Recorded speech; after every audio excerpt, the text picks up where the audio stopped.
tem ali a divisão e divisão do sistema nervoso eferente. Qual é a diferença disso?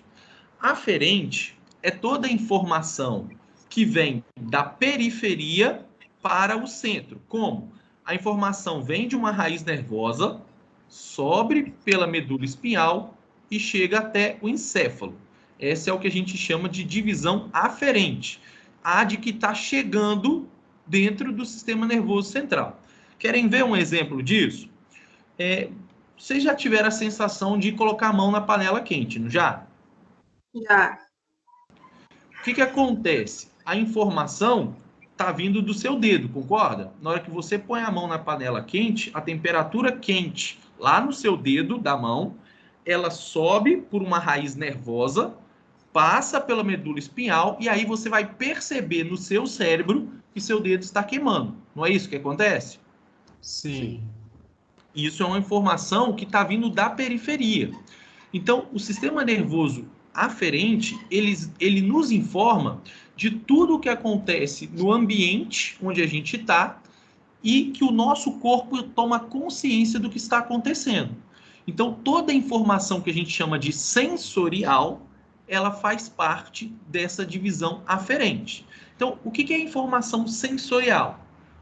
A temperatura da palma da sua mão. Então, se você está botando a mão numa panela de pressão, aquela temperatura que está ali naquela panela vai ser percebida, então é informação sensorial. Uma outra informação sensorial, se você tentar apalpar uma mesa de madeira ou uma pedra, você vai conseguir perceber, não vai? Mesmo que você feche os olhos? Sim. Sim ou não? Sim. A gente consegue perceber o que a gente está pegando, mesmo que não seja... mesmo que você feche os olhos, você sabe se você está pegando numa mesa de madeira ou se você estiver segurando uma pedra. Por quê? Isso é uma informação sensorial que está chegando até o nosso cérebro. A gente está percebendo pelo tato que eu estou pegando algum objeto e estou percebendo que esse objeto ele tem ou uma característica lisa de uma mesa ou, de repente, uma forma de uma pedra. Outro exemplo de informação sensorial, que a gente percebe coisas que acontecem ao nosso redor. Quando vocês estão ouvindo me falar, quando vocês estão me ouvindo falar, né, por onde o som está entrando? Pelo ouvido, certo? Sim. Só que o que o ouvido de vocês está captando é uma vibração de som. A interpretação dessa vibração de som, ela vai acontecer dentro do encéfalo. Então, o cérebro, ele é onde processa toda essa informação. Essa região do encéfalo aqui. É ela que vai processar toda a informação sensorial. Assim como, do jeito que vocês estão me ouvindo falar, se eu estivesse falando inglês, vocês iam estar percebendo que eu produzo um som. Concordam comigo? Sim. Mas provavelmente, boa parte de vocês não ia entender nada do que eu estou falando. Por quê? Porque é uma informação, o seu sistema nervoso aferente, que dentro do seu ouvido você tem raiz nervosa, que capta a vibração do som, percebe essa informação chegando até o cérebro, mas para interpretar ela, eu dependo do meu sistema nervoso central, ou seja, do encéfalo. Então, o que eu quero dizer para vocês? Essa informação aferente é toda a informação sensorial. Outro exemplo de informação sensorial, cheiro. Por exemplo, o cheiro. Algumas coisas, quando a gente sente o cheiro, a gente não pode começar a salivar. Por exemplo, se você sentir cheiro de uma comida, de um churrasco, se você churrasco. Pois é, a boca vai começar a salivar, não vai? Perceba que é uma informação química que é percebida pelo nariz, por exemplo, que chega até o cérebro e aí você processa a informação. Bom, esse cheiro é de comida, então você começa a salivar. É uma resposta. Se o cheiro não fosse de comida, se fosse alguma coisa que estragou, sua boca não ia salivar. Mas perceba que é uma informação sensorial, química, que ou está relacionado a despertar alguma área no seu cérebro que lembra comida, ou está relacionado, por exemplo, a despertar alguma sensação de que algo está errado dentro daquela comida, ou que ela está estragada e você precisa jogar fora. Então, isso tudo é informação sensorial, ok? Então, sistema nervoso periférico, divisão aferente, resumindo, é toda a informação sensorial que está me dizendo o que está acontecendo no ambiente externo para o meu cérebro tomar consciência do que está ocorrendo. O que é isso? Tranquilo ou confuso? Tranquilo. Todo mundo? Sim. Beleza. E a informação eferente, então? Então, o que é informação eferente? Então, a gente falou da divisão aferente, tudo aquilo que acontece no ambiente externo, que o meu cérebro toma consciência do que está acontecendo. E a divisão eferente é aquela responsável por executar ações. Por exemplo, depois que você sente um cheiro que você não gosta, você pode, por exemplo, tomar como reação sair daquele ambiente. Né? Então, se de repente tem naquele local onde você está uma comida estragada, o que você vai fazer? Você vai, de repente, sair daquele ambiente. Para você sair daquele ambiente, você precisa obrigar os seus músculos a contrair, certo? Ninguém vai sair. Ou seja, você vai ter que mandar uma informação do seu cérebro para o seu músculo, obrigando o músculo a contrair para você poder se movimentar e sair do lugar. Então, a divisão eferente ela é responsável por executar ações do nosso corpo. Dentro dessas ações que acontecem no nosso corpo, tem dois tipos de divisão. Informações somáticas, sistema nervoso somático e sistema nervoso autônomo. Mas antes disso, só para esclarecer essa ideia de divisão eferente. Informação eferente, só resumindo, é toda a informação que sai do encéfalo, desce pela medula espinhal e chega até um tecido-alvo, que pode ser, por exemplo, o músculo contraindo. Divisão aferente, o processo é inverso. Ela vem da periferia, vem da raiz nervosa, sobe para a medula e chega até o encéfalo, onde eu percebo aquela informação. Igual o exemplo que eu dei, por exemplo, de você sentir um cheiro. É uma informação sensorial que percorreu a medula, chegou até o seu cérebro e lá você processou que era comida. Informação aferente. Aí você então resolveu comer aquele negócio. Aí você mandou a informação do seu cérebro para a medula, que foi até a sua mão, e aí a sua mão resolveu pegar aquele objeto e colocar na boca, aquele alimento. Ou seja, é uma informação agora eferente. Está vindo do centro para a periferia. Ok? Conseguiram entender essas duas divisões? Divisão aferente e eferente? A eferente Sim. só acontece se ocorrer a aferente antes? Não necessariamente. Por exemplo, tem uma garrafinha aqui que está do meu lado. Se eu quiser pegar ela agora, para poder pegar essa garrafinha, a informação surge no meu cérebro, que manda um comando para o meu músculo, como? A informação sai do meu cérebro, passa para a medula, vai pela raiz nervosa até a palma da minha mão, que obriga eu a segurar a garrafinha. Ou seja, é uma informação eferente. Não precisou ser uma informação aferente. Eu não precisei perceber a garrafinha, né? Eu não precisei sentir o cheiro da garrafinha, por exemplo. Então, pode ter os dois sentidos. Pode ser uma informação aferente chegando para executar um eferente, ou pode ser uma informação que surge no cérebro executando um comando sem necessariamente ter uma informação aferente. Na verdade, isso é um ciclo, né? Porque, por exemplo, para você pegar a garrafinha, eu poderia pegar a garrafinha de olho fechado. E aí eu não tenho nenhum tipo de informação sensorial.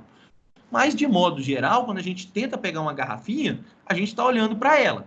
Para olhar para ela, eu estou captando uma informação sensorial pela minha visão, ou seja, uma informação aferente, que está entrando pela raiz nervosa dos meus olhos. Essa informação está sendo processada no meu cérebro para dizer qual é a distância da garrafinha até a minha mão, e aí o meu cérebro manda um comando para a minha mão, ou seja, percorre o encéfalo, vai para a medula, raiz nervosa, até executar a ação de pegar a garrafinha. Então, é um processo que envolve as duas situações, mas pode haver informações eferentes sem necessariamente haver informação aferente. Sim ou confuso isso que eu falei? Ô, professor, Pode falar. a eferente sempre sai do encéfalo?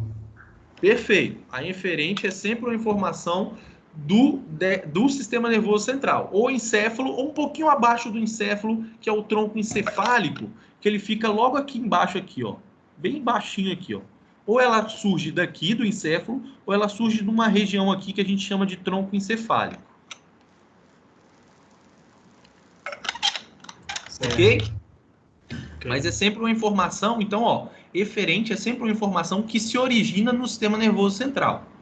Aferente é uma informação que se origina nas raízes nervosas. E aí ela percorre o sentido de baixo para cima.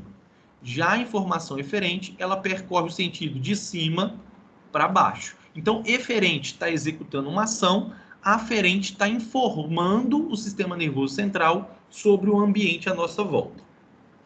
Tranquilo isso? Aí é só vocês associarem. Aferente são sensações, percepção de sensação, percepção de tato, percepção de audição, percepção de visão, percepção de cheiro, são tudo informação aferente. Agora, informações que a gente executa uma ação, igual contrair um músculo, é informação eferente. Ok? Pessoal? Ok. Beleza. Aí, ó, detalhe para essa divisão aqui, ó. Dentro do eferente, nós temos duas divisões: sistema nervoso somático e sistema nervoso autônomo. Ou seja, as informações que são executadas pelo nosso cérebro, elas podem ter dois sentidos.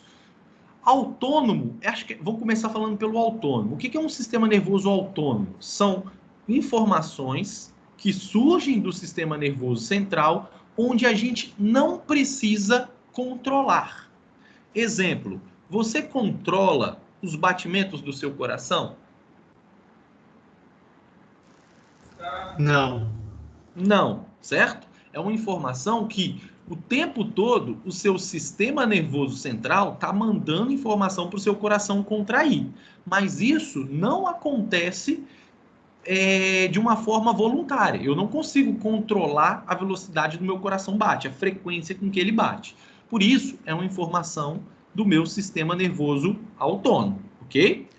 Eu estava estudando há um tempo atrás sobre a mente e tal, e eu vi que existe a mente consciente, subconsciente e inconsciente. No caso, faz parte da inconsciente, né? Perfeito, perfeito. Seria essa ideia da informação inconsciente, né? Do sistema nervoso autônomo. Dentro. E aí, o que então seria o sistema nervoso somático? Tudo aquilo que a gente. Deixa eu só completar aqui. Então, dentro desse exemplo de autônomo, você tem, por exemplo, os batimentos cardíacos, você tem também a função do seu sistema digestório. Por exemplo, quando você consome um alimento, esse alimento vai ser digerido lá no teu organismo, não vai? Lá o seu sistema digestório vai trabalhar para digerir aquele alimento. E isso você também não controla, concorda comigo? Sim. Esse também é uma ação do sistema nervoso autônomo. Outro exemplo de sistema nervoso autônomo é a respiração. Por quê? Se eu não falasse da respiração, vocês concordam comigo que vocês estariam respirando aí sem perceber?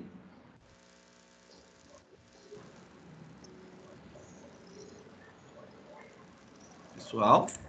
Repete aí para mim, fazer favor. Como é que é? Por exemplo, a questão da sua respiração. Você concorda comigo que quando você está respirando, você não precisa pensar que você está respirando, você respira automático? Uhum. Sim. Também é um exemplo de controle do sistema nervoso autônomo. O que seria, então, o sistema nervoso somático? Tudo aquilo que a gente exerce uma ação voluntária. Por exemplo... Ô, professor, mas uma dúvida. Existe duas formas. Uma é como se fosse o sistema cardiovascular e sistema digestório, que faz inconscientemente. E outra Isso. forma por exemplo, você dirigir um carro que você não vê mais que você está dirigindo. No caso, a respiração está entre esses dois, né? Porque a gente controla a respiração, ao mesmo tempo a gente faz as coisas sem perceber. Igual quando você está dirigindo, que você chega num determinado local sem prestar atenção que você está passando a marcha, apertando a embreagem. Então, é mais próximo de quê? E a questão do costume mesmo, que a gente trouxe desde quando a gente nasceu, ou do inconsciente, que é como se fossem os sistemas digestórios e etc. Ok, boa pergunta. Nesse caso aí, vamos pensar o seguinte. Vou dar um exemplo do sistema nervoso somático. O que seria o sistema nervoso somático? Seria toda aquela ação voluntária. Ação voluntária, vamos pensar assim, para você dar um passo à frente, né? Ou pegar um objeto, isso tudo você faz com uma ação voluntária, concorda? Se eu quero pegar um objeto, eu tenho que pensar nessa ação de pegar esse objeto, certo? Sim. O que acontece? Vou dar um exemplo da caminhada, dos passos. Para você caminhar, você tem que iniciar o movimento de caminhar, né? Você tem que dar o primeiro passo. Só que existe uma divisão do sistema nervoso somático que alguns movimentos dentro do sistema nervoso somático, tudo aquilo que é ação voluntária, ela pode ter dentro desse sistema aqui, ó, do sistema nervoso somático, uma estratégia que é uma ação que ela se torna aprendida pelo nosso organismo e se torna quase autônoma. Ela não chega a ser autônoma, mas ela se torna uma ação, por ser uma ação cíclica, ela se torna uma ação que você, depois de um certo tempo, é como se você tivesse um computadorzinho dentro do cérebro que gravou aquele movimento e depois que você deu o play, que é o iniciar, ela automaticamente vai fazendo a ação. Que é o exemplo de você caminhar. Para você caminhar, você dá o primeiro passo, mas depois isso meio que vira um automático. Não chega a ser função do sistema nervoso autônomo. Ainda é um sistema nervoso somático. Só que é um aprendizado daquela habilidade. É igual andar de bicicleta, por exemplo, também. E é igual você deu o exemplo aí, Paulo, do passar marcha. Né?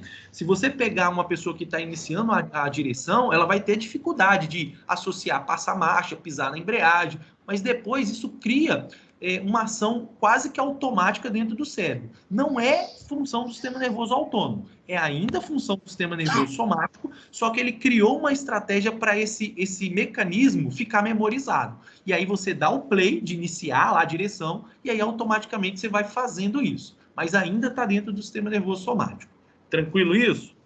A respiração, no caso, tá onde mesmo? Aí a respiração, o que acontece? A nossa respiração, ela acontece de forma autônoma. Só que nós também podemos exercer ação sobre a nossa respiração de forma somática. Como? Deixa eu ver se vocês conseguem me visualizar aqui na câmera. Estão me vendo aí? Sim. Eu não sei. Sim. Eu não estou me vendo, né? Queria eu me ver, mas tudo bem. Mas imagina, a respiração, se eu estiver aqui falando com vocês, eu estou inspirando e expirando normalmente, sem perceber. Mas eu posso voluntariamente fazer isso. Tipo, quando eu faço isso, dessa forma forçada, agora é o sistema nervoso autônomo atuando, ok? Sistema nervoso autônomo, não, perdão. É o meu sistema nervoso somático atuando. Por quê? Nos meus músculos respiratórios, eu consigo exercer ação tanto do sistema nervoso somático, ou seja, uma informação do meu cérebro descendo para a medula, indo até os músculos respiratórios, obrigando eles a respirar de forma forçada, ou eu posso deixar que o meu sistema nervoso autônomo controle a minha respiração. Então, no caso da respiração, você pode ter os dois tipos de controle, de forma autônoma ou de forma voluntária, envolvendo o sistema nervoso somático. Ok? Ok. Professor. Então, tranquilo isso? Entendido essa parte? Tranquilo. E o somático e o autônomo faz parte da divisão eferente, né? Perfeito. Então, lembra, eferente é toda a informação que sai do sistema nervoso central e executa uma ação. Essa ação pode ser involuntária, autônomo, ou voluntária, somática. Ok? Certo? Olha só. Sim? Certo. Sim, certo. Agora, só mais um detalhezinho no sistema nervoso autônomo aqui, ó. Estão vendo? Estão vendo o slide aí? Sim. Oh, Beleza. Sim. Dentro do sistema nervoso autônomo, você ainda tem as divisões simpático e parasimpático. O que que é isso? Esse sistema nervoso autônomo, que a gente não tem controle, ele tem duas ações. Ou acelerar, por exemplo, ou diminuir. Vou dar o exemplo do coração, que é o mais fácil. O coração, ele pode acelerar os batimentos ou retardar os batimentos. Quando ele acelera, é o sistema nervoso autônomo simpático que está atuando. Ele está, por exemplo, aumentando a frequência de batidas do coração. Exemplo disso, quando você inicia um exercício, o sistema nervoso autônomo vai obrigar o teu coração a bater mais rápido para bombear mais sangue. Então, é função do sistema nervoso simpático. Por outro lado, quando você vai dormir, por exemplo, você entra, o seu coração começa a trabalhar menos. E aí, quem está atuando principalmente é o sistema nervoso autônomo parasimpático. Ok? Então, lembra, ações involuntárias, umas estão relacionadas, por exemplo, a acelerar o coração simpático e o parasimpático a retardar a frequência com que o coração bate. O sistema simpático e parasimpático, ele atua em outros tecidos também. Por exemplo, no sistema respiratório, o simpático vai acelerar a frequência respiratória, ou seja, a quantidade de vezes que você respira em 1 minuto, enquanto o parasimpático vai retardar. Então, de modo geral, a gente diz que o simpático e o parasimpático, eles são antagônicos. Eles geram respostas totalmente opostas. Tranquilo isso? Sim. Sim. sim. Aí, só para dar mais um detalhezinho. Esse sistema nervoso simpático parasimpático, por exemplo, quando você se alimenta, o que que acontece? O teu organismo, ele precisa fazer com que o sangue do teu corpo direcione para o trato digestório. E aí, parte do sistema nervoso autônomo, que vai ser responsável lá para liberar enzimas para digerir alimentos e tal, nesse momento, quando a gente tá depois do almoço, por exemplo, um dos sistemas que vai estar atuando, por exemplo, é o simpático. Então, geralmente, é o seguinte: o sistema nervoso simpático está relacionado a um estado de alerta, de luta ou fuga. Então, toda vez que você é colocado em perigo, o sistema nervoso simpático vai estar atuando, fazendo com que o sangue seja distribuído para os músculos esqueléticos e para o coração, para te preparar para uma situação onde os músculos precisam agir. Agora, numa situação de repouso ou relacionado após a refeição, seria, no caso, o sistema parasimpático atuando. Ou, por exemplo, na hora que você vai dormir, seria um exemplo do parasimpático atuando, diminuindo a velocidade com que as coisas estão acontecendo no teu organismo. Então, funciona mais ou menos assim, ok? O sistema simpático, então, ele tem a ver com os hormônios de adrenalina, endorfina. Isso aí, vai ter a ver com liberação de hormônios de adrenalina, por exemplo. Então, o sistema nervoso simpático vai estar atuando nas situações de luta ou fuga, o que você tem que se preparar o teu corpo para um estresse. Exemplo, o exercício vai estimular uma maior participação do sistema nervoso simpático, ok? Beleza? Beleza. Posso seguir? Beleza. Pode. Dúvidas? Não. Vamos lá. Então, vou beber um pouquinho de água aqui. Dentro do nosso sistema nervoso, as principais células que nós temos são os neurônios, tá? Que é a unidade básica de sinalização do sistema nervoso central. E essas células aqui que são chamadas de células de suporte, que têm função de proteger o sistema nervoso central e também dar suporte nutricional para as células do sistema nervoso central do neurônio. Então, o neurônio é a célula funcional. Funcional porque ela é que executa as ações de mandar informação. Então, aquelas informações que eu falei com vocês, que vão do encéfalo para a raiz nervosa, ou da raiz nervosa para o encéfalo, são todas informações nervosas que são nada mais do que comunicação de um neurônio com o neurônio vizinho, certo? Como que o neurônio faz isso? Ele faz isso por meio de impulso nervoso. Vocês têm ideia do que é um impulso nervoso?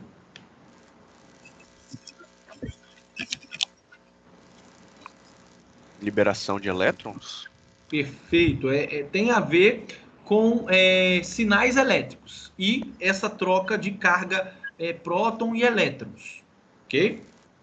A gente vai ver mais ou menos como é que isso acontece. Mas, basicamente, o neurônio ele vai se comunicar com outro neurônio a partir de um impulso elétrico. E esse impulso elétrico envolve, por exemplo, elétrons. E a gente vai ver mais ou menos como é que funciona isso.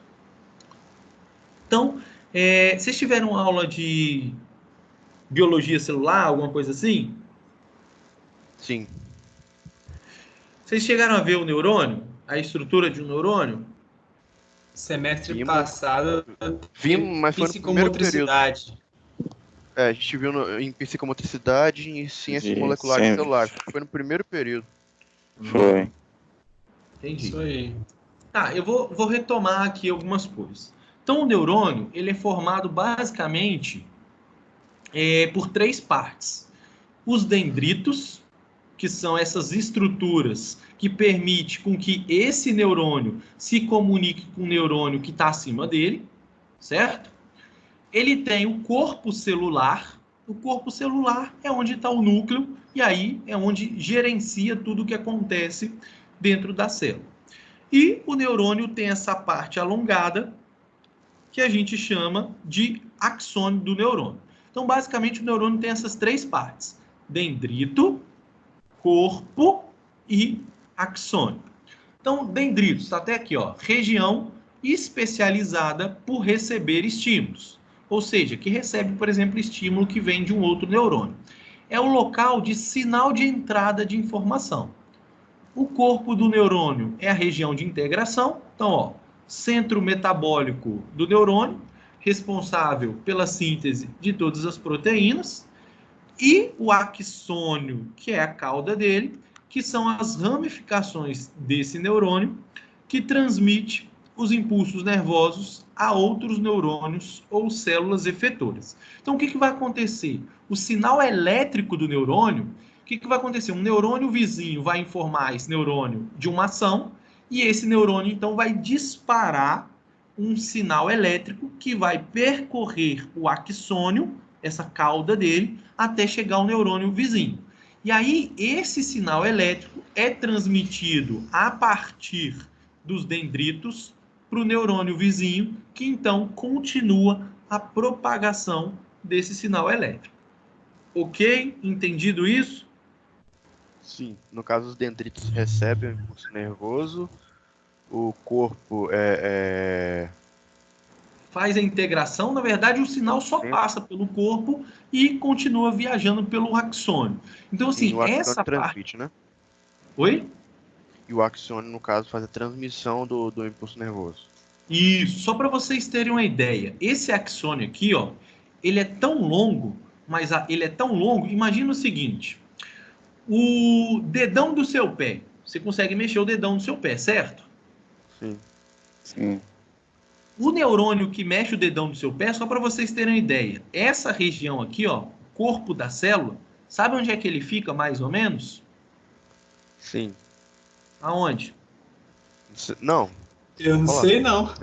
Tá, só para vocês terem uma ideia, sabe onde é que esse corpo, por exemplo, fica? Os neurônios efetores, que são aqueles que executam a ação, o corpo do neurônio, ele fica dentro do sistema nervoso central. Ou seja, essa estrutura aqui, o corpo, ela vai estar mais ou menos aqui, ó, dentro da medula espinhal.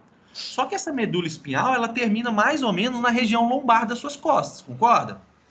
Sim. E aí, Sim. daqui vai sair uma raiz nervosa. O que é essa raiz nervosa? Essa raiz nervosa nada mais é do que o prolongamento desse axônio. E aí esse prolongamento do axônio ele vai descer por toda a sua perna e vai lá no dedão do pé. Então essa parte aqui, ó, dá para você ter uma ideia do tamanho disso. Ela é enorme. Professor, pois é uma pergunta. No caso, quando acontece um acidente, algo do tipo com a pessoa que não consegue ter esse movimento, é porque rompe esse corpo aí?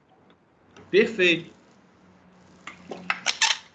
Vou mostrar um slide mais à frente, mas o que acontece quando a pessoa perde o movimento do membro é que pode, dependendo do acidente, você ter uma ruptura desse axônio e aí o corpo não consegue se comunicar com, por exemplo, a célula vizinha. Essa célula vizinha aqui, no caso, é um neurônio, mas poderia ser uma célula do músculo, que obriga o músculo a contrair. E aí, se o neurônio aqui não consegue mandar a informação até a célula muscular, não tem contração. E aí você perde o movimento, por exemplo, do membro. Entendi. Ok? Vou até mostrar uma imagem, vai ficar mais à frente. Mas só para vocês entenderem, a informação entra pelo dendrito, passa pelo corpo, passa pelo axônio até a célula vizinha. Nesse exemplo aqui, a célula vizinha é um outro neurônio, mas poderia ser uma célula do músculo esquelético. Ok? Ok. E aí, ó, só para vocês terem uma ideia, infelizmente aqui eu acabei não colocando a imagem, mas aqui é um monte de raiz nervosa. E essas raízes nervosas, elas são formadas por um conjunto de axônios. Então, eu até botei aqui, ó, conjunto de fibras nervosas. Então, aquelas raízes que saem da medula espinhal, elas não é um único axônio, não. É um conjunto de axônios. Então, aqui não sei se vocês conseguem visualizar. Ó. Tem vários axônios sendo formados dentro dessa raiz nervosa. Tranquilo isso? Tranquilo. Sim. Tranquilo. Sim. Porque, isso aqui depois eu falo, questão da bainha de Belina. Então, dentro dos neurônios, a gente tem 3 tipos de neurônios. E aí, vocês vão fazer associação com o que eu falei lá anteriormente. Neurônios receptores ou sensitivos, ou também chamados de aferentes. O que são isso? São os neurônios que recebem estímulos sensoriais e conduzem o impulso nervoso ao sistema nervoso central. Nós temos os neurônios motores ou efetores, que eu falei lá que são os eferentes, sistema nervoso eferente, que transmite os impulsos motores, gerando uma resposta. Eu vou trazer uma imagem ali, vai ficar mais claro. Só vou ler aqui para vocês, para depois falar. E eu tenho também os neurônios chamados de interneurônios. O que são os interneurônios? Eles fazem a comunicação entre os neurônios aferentes e os neurônios eferentes. Aí tá aqui, ó. Neurônios interneurônios estabelecem ligações entre os neurônios aferentes e os neurônios eferentes. Vou passar uma imagem que aí eu consigo explicar e vai ficar mais claro. Olha essa imagem aqui, ó. Então ele está mostrando as vias neurais. Aqui ele está mostrando como se fosse uma pele. Essa pele aqui você pode pensar, por exemplo, que seja a palma da sua mão ou a ponta do dedo, a ponta do seu dedo. Aqui o que ele está mostrando? Ó, que eu tenho um neurônio. Com essa parte aqui, ó, essa parte aqui é a parte dendrítica do neurônio. Deixa eu voltar lá só para mostrar para vocês. Então, aquele neurônio que eu mostrei, ele tem essa parte aqui, ó, a parte dendrítica, ok? Estão visualizando aí? Sim. Sim. Então, aqui eu tenho o dendrito, aqui eu tenho o axônio do neurônio, que é aquela cauda, e aqui eu tenho o corpo do neurônio. Esse neurônio aqui, por exemplo, é um neurônio aferente. O que ele está fazendo? Ele está trazendo a informação da periferia, ou seja, da ponta do meu dedo, para dentro do meu sistema nervoso central. Aqui, por exemplo, é a medula espinhal. Quer ver um exemplo? Quando você fura o dedo na agulha. Quando você fura, o que acontece? A agulha vem aqui, penetra na pele, e aí esses neurônios sensoriais, que também são chamados de aferentes, mandam a informação para o seu sistema nervoso central. Então ele vai percorrer, vai chegar até o sistema nervoso central. Lá você tem um chamado interneurônio. O que esse interneurônio faz?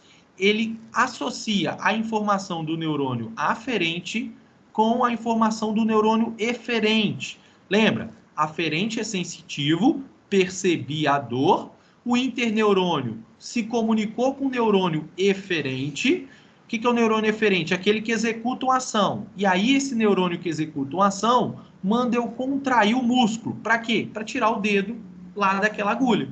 Não é isso que acontece? Quando você fura o dedo, você automaticamente não tira a mão muito rápido? Sim. Sim. O que está acontecendo? Eu estou furando o dedo, meu neurônio sensorial está percebendo, está mandando a informação para a medula, e a medula, então, está obrigando um neurônio que executa uma ação, que é o neurônio eferente, ao músculo contrair para tirar o dedo daquela agulha que está machucando. Então, aqui a gente consegue ver aqueles 3 neurônios que eu falei. O neurônio aferente, que manda a informação para o sistema nervoso central, o interneurônio, que faz a comunicação entre o aferente e o eferente, e o neurônio eferente executando uma ação de, por exemplo, remover a mão daquela agulha. Ok? Tranquilo isso? Tranquilo. Tranquilo. Vocês conseguiram perceber que aqui é sistema nervoso aferente, informação sensorial, e depois daqui para cá sistema nervoso eferente, ação somática, de voluntariamente tirar a mão ali? Sim. Sim. Sim. Beleza? Tá tranquilo até agora, pessoal? Só uma dúvida. Pode Acho que falar. não tem nada a ver com o assunto, mas a medula é o quê? É algo sólido? Porque as pessoas fazem doação de medula. Como que funciona? Não, a medula, deixa eu ver se eu acho uma imagem aqui na internet aqui. Um minuto. Mas quando você faz a doação, é como se você doasse um pedaço só? Como que funciona? Não, aí essa doação de medula não é do sistema nervoso central, não. É uma parte do tecido ósseo que eles tiram, porque dentro do tecido ósseo você tem uma parte no tecido ósseo, lá dentro do tecido ósseo, que eles tiram uma parte de dentro do osso que produz células que têm função tanto de se transformar em células vermelhas como glóbulos brancos. É outro tipo de coisa, acho que você está falando aí. Não é do sistema nervoso central, não. Mas deixa eu ver se eu acho. Doação de medula, entendeu? Não, mas não é medula do sistema nervoso central, não. Eu não achei uma imagem muito boa, não, mas deixa eu ver se eu consigo compartilhar aqui com vocês.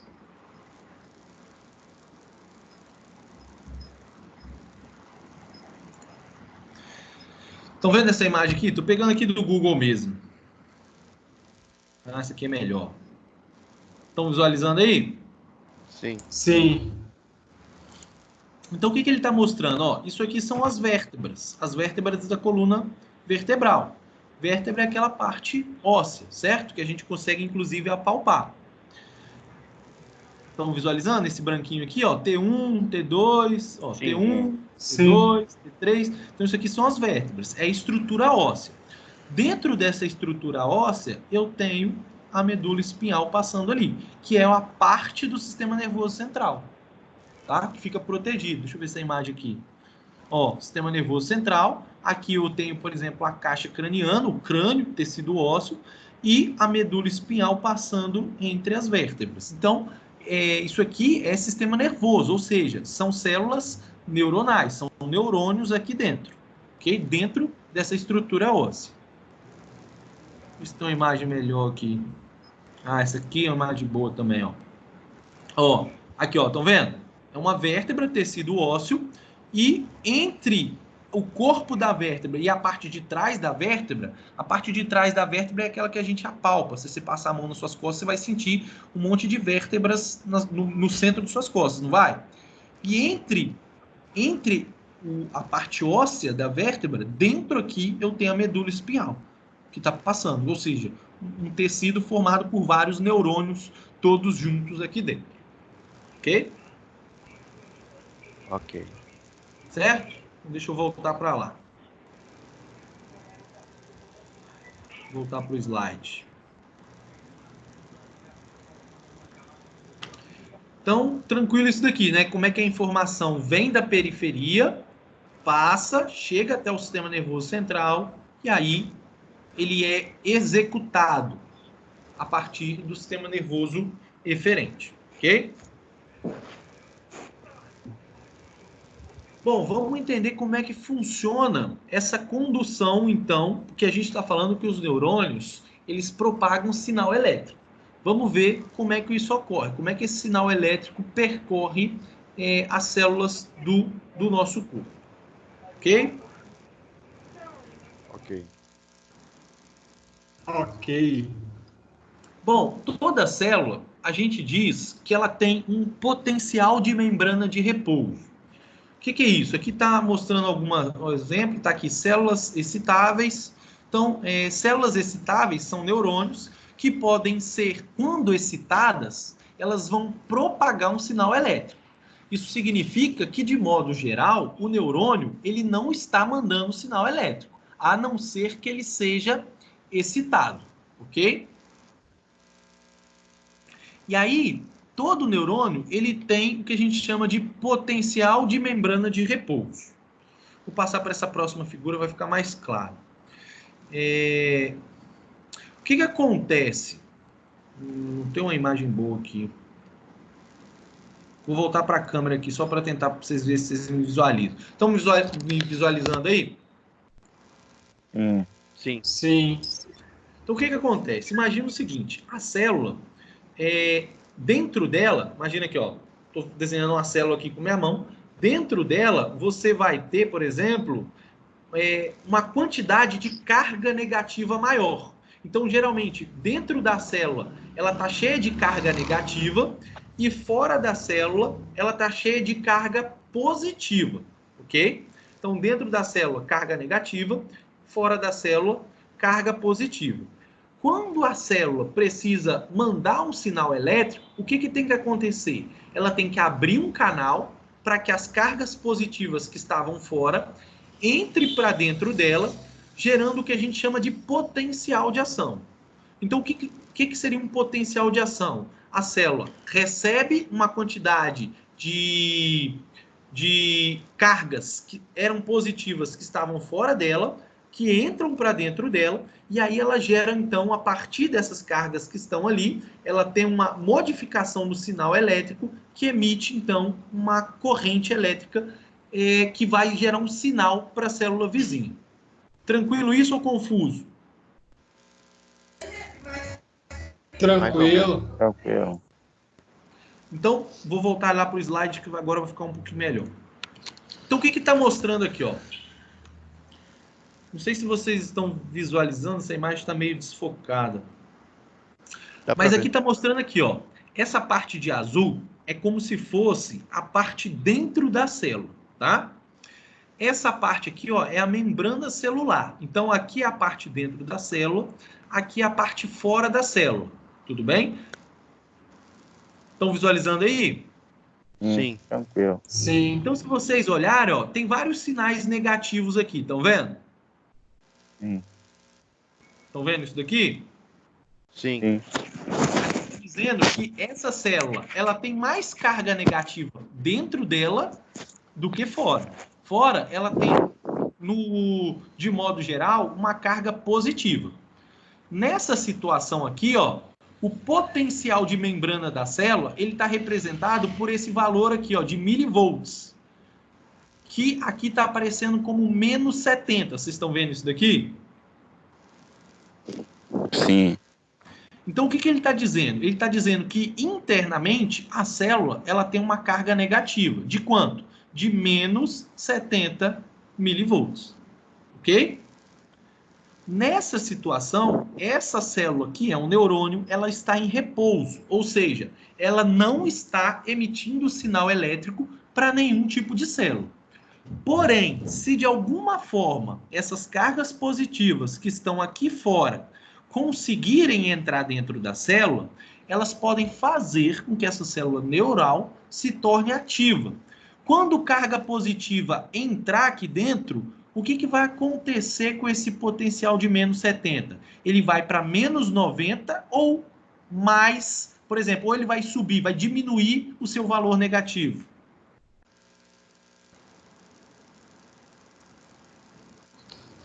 Eu acho que ele vai diminuir.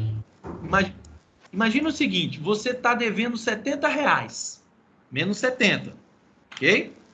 Se você colocar R$5 na sua conta, vai ficar menos 75 ou menos 65? 65. Menos 65.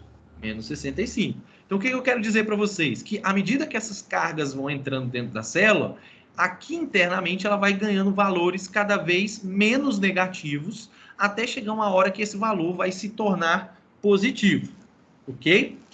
Quando isso acontece, a célula, então, emite um sinal elétrico. Tudo bem? Sim. Ok, então vamos ver mais ou menos como é que isso funciona. Então, o que a gente precisa perceber? Estão vendo que essa membrana ela está impedindo que essa carga positiva venha aqui para dentro? Ó, ela tem uma membrana que impede com que a carga positiva atravesse isso daqui e venha para dentro da célula, certo? Certo. Então, o que vai acontecer para que a célula, então, essa carga positiva venha aqui para dentro para gerar um sinal elétrico? Eu vou depender de uma abertura dentro dessa membrana. Ok? Ok. Então, eu vou mostrar para vocês que a gente tem vários tipos de abertura, que a gente chama de canais, tá? Que se abrem para que essa carga positiva venha aqui para dentro. Aqui é só para mostrar aquilo ali que eu mostrei para vocês. Então, está mostrando aqui, ó, sinais elétricos dos neurônios. Os íons se movimentam através da membrana celular e íons são cargas, tá? Então, aqui a gente está vendo que fora da célula ela está cheia de carga positiva e dentro da célula ela está cheia de ânions, que seriam cargas negativas. Só que na membrana celular eu também tenho proteínas, que são canais. Por exemplo, ó, canal de sódio. O que é esse canal de sódio? Ele permite com que essa bolinha amarela, que é o sódio, entre dentro da célula e torne a célula positiva. Só que para esse canal de sódio permitir essa entrada de sódio, ele vai depender inicialmente de um estímulo. Por quê? Porque esse canal ele não fica o tempo todo aberto. É como se fosse uma porta. A célula ela tem portas que permitem com que cargas positivas entrem aqui. Mas para essa porta abrir, ela depende inicialmente de um estímulo. Esse estímulo pode ser mecânico ou químico, por exemplo. Tranquilo até aqui? Tranquilo. Beleza. A Yasmin saiu? Ela tá quietinha? Aqui, professor. Tá bom. Tá entendendo? Hã? Pode continuar. Tá bom. Sim. Na hora que vocês quiserem dar uma pausa aí, vocês me avisem. Vou só terminar aqui, deixa eu dar umas 8h10, só para explicar essa parte, eu faço uma pausa. Então vamos lá, ó. Potencial de membrana. Potencial de membrana, o que é? O desequilíbrio elétrico que resulta da distribuição não uniforme dos íons através da membrana. O que é esse desequilíbrio? Nada mais é que dizer que a célula tem mais carga positiva fora dela do que dentro. Então, isso é o nosso potencial de membrana. Ou seja, significa que a célula tem um desequilíbrio de carga, onde ela está mais negativa internamente e mais positiva fora da célula. Toda célula ela tem um potencial de membrana de repouso que geralmente é um valor negativo, ou seja, ela está mais negativa, ela tem mais carga negativa do que positiva. Aí a gente tem lá gradiente de concentração iônica, ou seja, tem uma diferença de cargas, tem mais carga positiva fora e cargas negativas dentro, e permeabilidade da membrana. O que é isso? Essa membrana ela é permeável. Em algumas situações, essa carga positiva pode entrar aqui dentro. E aí, isso é o que a gente vai ver agora. Bom, são os canais que controlam a permeabilidade iônica. Ou seja, resumindo, são esses canais que permitem que cargas positivas entrem para dentro da célula. Esses canais, eles podem ser divididos nesses tipos de canais. Canais de sódio. O que é um canal de sódio? que deixa apenas o sódio entrar. O sódio tem carga positiva. Isso significa que se o sódio entrar dentro da célula, ele vai tornar a célula positiva. Tenho também canais de potássio, ou seja, permite apenas que o potássio entre dentro da célula. Temos canais de cálcio, canais de cloro. Então, de modo geral, os canais, para cada canalzinho desse, eu tenho um canal específico. Esse amarelinho é de sódio, esse vermelhinho, por exemplo, é de potássio. Cada canal ele é específico para um tipo de substância química. Eles podem ser abertos. Como que eles podem ser abertos? Bom, canais de sódio. Nós temos canais de sódio mecânico dependentes. O que é um canal de sódio mecânico dependente? É um canal que se abre na célula após um estímulo mecânico. Por exemplo, quando você põe a mão na mesa, vocês concordam comigo que o tato é uma informação mecânica? É a mesa encostando no meu dedo, certo? Certo. O que está acontecendo nessa fase? Nada mais, o que está acontecendo? Quando você põe a mão na mesa, esse estímulo mecânico abre o canal de sódio que responde a estímulos mecânicos. O sódio entra para dentro da célula, isso gera um sinal elétrico, esse sinal elétrico, então, chega até o meu cérebro. Conseguem perceber isso? Sim. Algumas vezes, esse sinal mecânico pode ser insuficiente. Pode ser que o sinal mecânico não abra o canal de sódio. Exemplo, quando um mosquito posa na sua mão, você concorda comigo que, por mais que ele seja muito leve, ele está gerando algum peso ali na tua mão? Tá, não tá? Sim. Você pode, talvez, não perceber. Por quê? Talvez esse sinal mecânico do mosquito, por ser muito leve, não foi o suficiente para abrir esse canal de sódio mecânico dependente. Concorda comigo? Agora, se fosse uma mosca, que é um bichinho maior, talvez você percebesse. Então, só para mostrar para vocês que esses sinais, eles dependem da intensidade do sinal também para abrir. Ok? Ok. Então, beleza. Vamos lá para a gente ver quais canais que a gente tem. Então, a gente tem os canais mecânico-dependentes, que respondem a estímulos mecânicos. Tá até embaixo aqui, ó, neurônios sensitivos. É o exemplo de você colocar a palma da mão na mesa. Nós temos canais que se abrem quimicamente. Por exemplo, neurotransmissores. Eu vou falar um pouquinho mais disso depois, mas os neurotransmissores são substâncias químicas que são liberadas por um neurônio para se comunicar com outro. Por exemplo, deixa eu voltar lá para mostrar no slide. Vou voltar lá para trás que é um pouco mais fácil.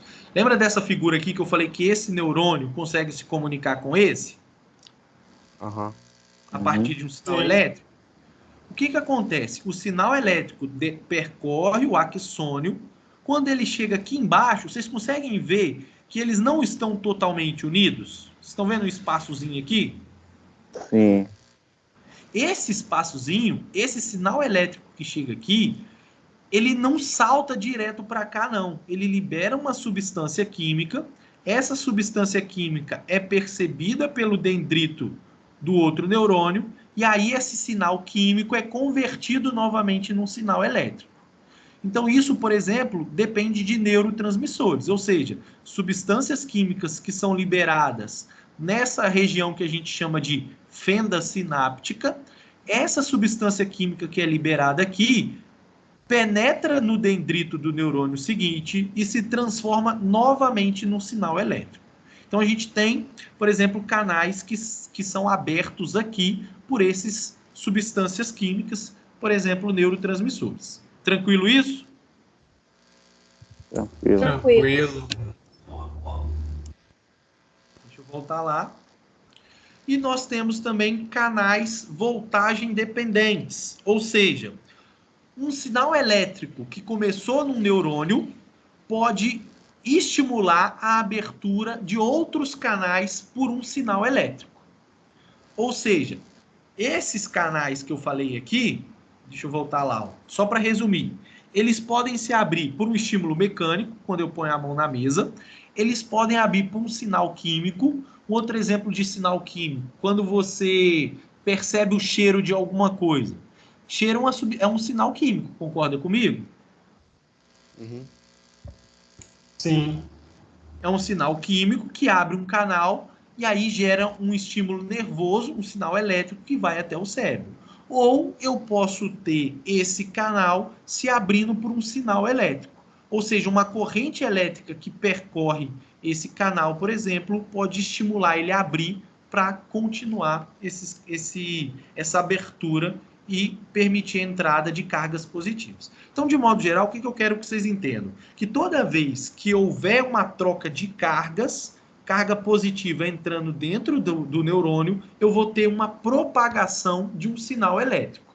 E esses canais podem se abrir de forma mecânica, de forma química ou a partir de um sinal elétrico de um neurônio vizinho. Ok?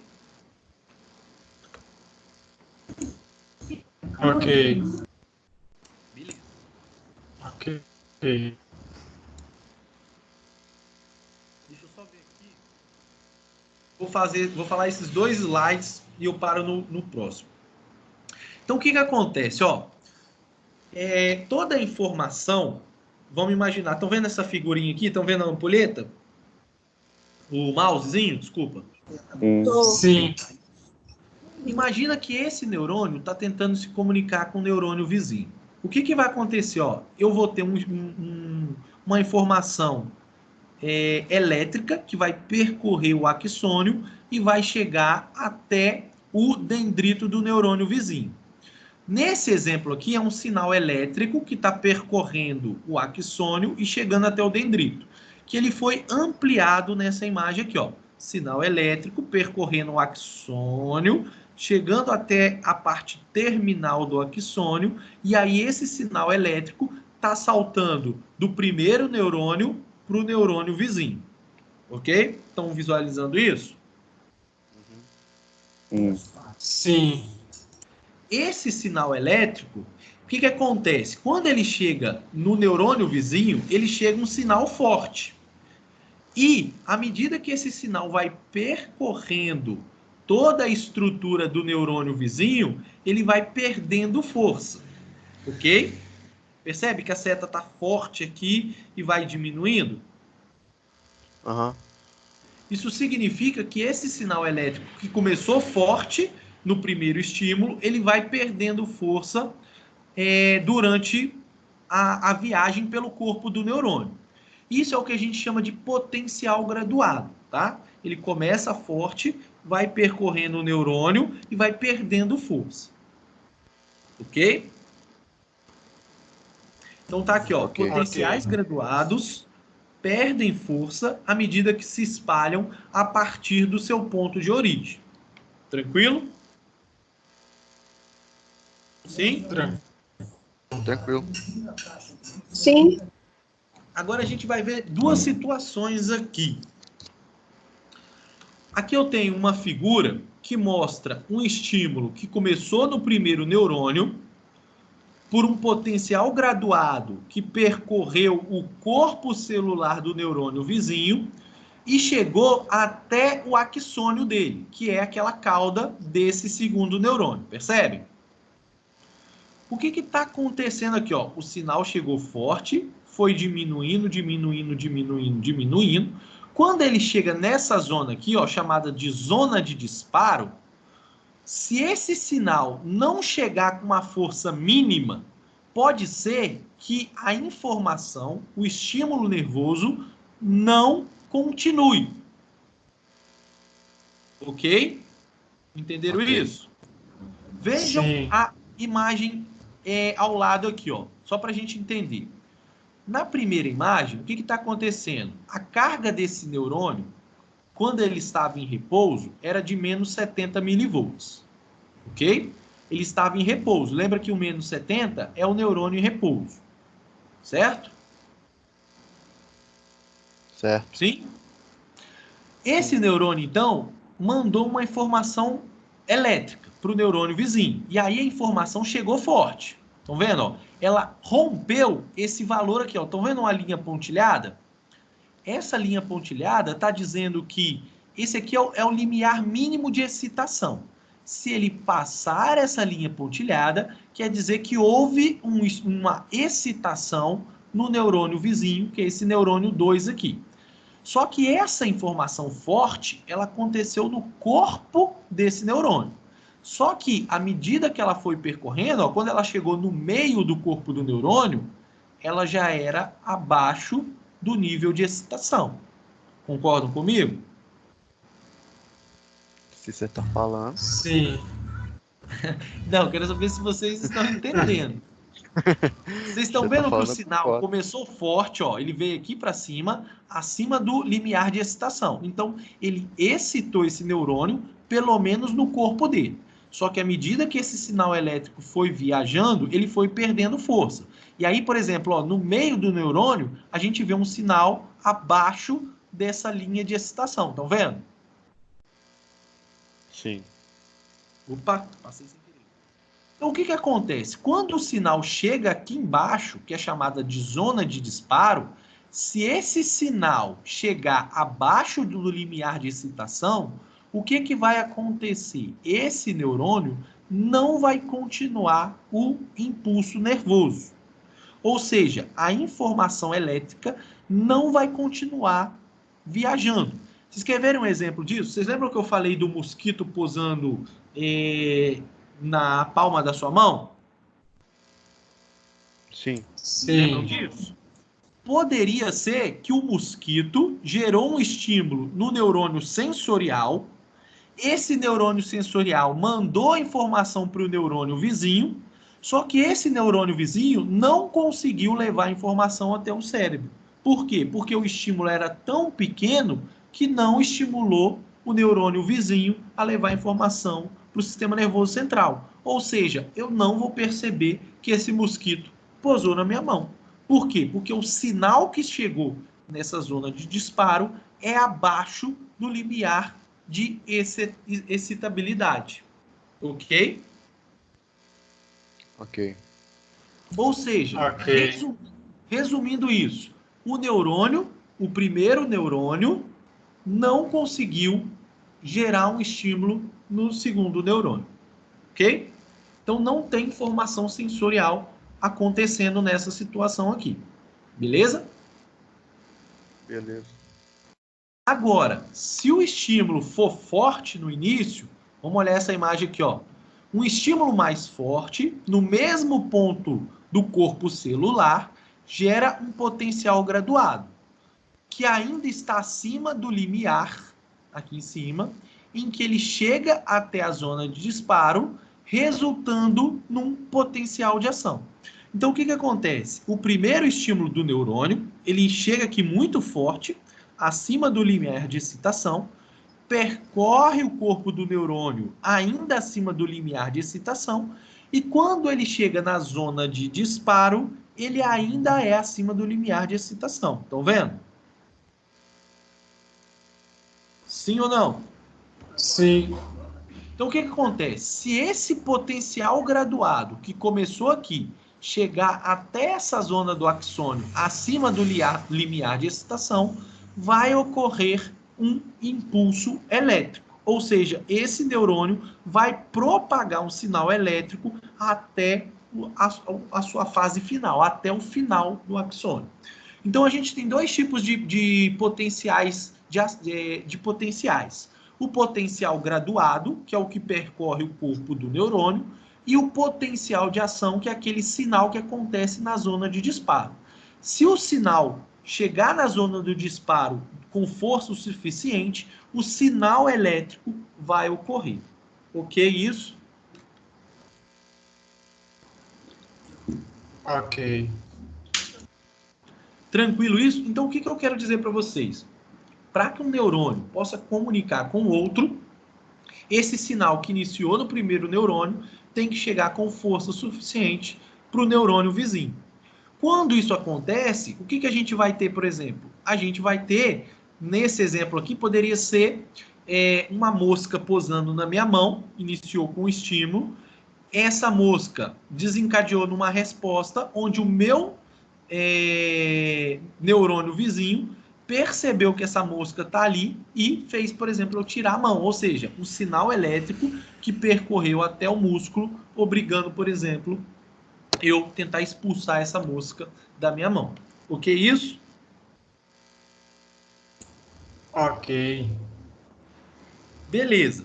Nós vamos entrar numa outra parte, mas eu vou fazer uma pausa aí, porque até para gravar esse vídeo que já deve estar longo demais, ok? Vou fazer uma pausa aí. Quantos minutinhos vocês querem?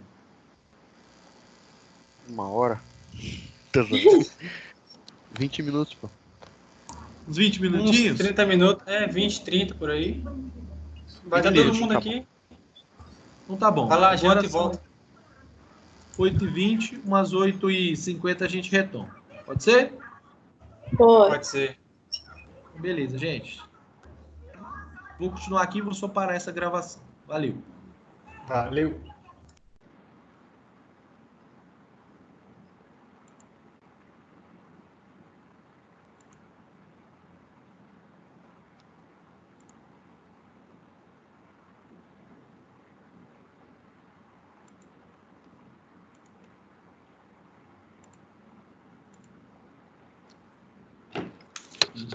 Tomar comigo não vai.